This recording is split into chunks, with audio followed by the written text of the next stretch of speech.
गर्मी का दिन था। जंगल में एक लकड़बग्गा प्यास से तड़फ रहा था। साथ ही साथ वो पानी की तलाश में जंगल में इधर उधर भटक रहा था। तभी घूमते हुए उसे एक नदी दिखाई पड़ी। दूर से देखने पर नदी में पानी कम लग रहा था। फिर भी उसने दौड़कर जल्दी से अपनी प्यास बुझाई। भरपेट पानी पीने के बाद लकड़बग्गा मानो तृप्त हो गया। अब उसने सोचा कि गर्मी काफी है, तो क्यों न नदी के बीच में जाकर साफ व स्वच्छ पानी में स्नान भी कर लिया जाए। लेकिन नदी की कितनी गहराई है उसे मालूम नहीं था। लकड़बग्गे ने वहीं खड़े एक ऊंट से पूछा, ताऊ, नदी में पानी कितना है? कहीं मैं डूब नहीं जाऊं स्नान करने से।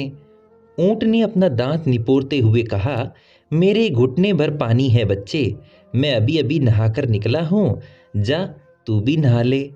ऊंट की बात सुनते ही लकड़बग्गे ने छलांग लगाई और नदी के बीचों बीच जा पहुंचा।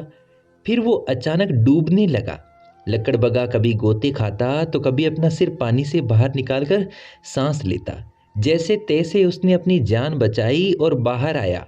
बाहर आते ही उसने गुस्से में ऊंट से कहा, बेवकूफ, तुमने क्यों कहा कि पानी घुटनों तक है? मैं तो डूबकर आज मरने ही वाला था, कमीने। ऊंट ने जवाब दिया, भड़क क्यों रहा है बच्चे?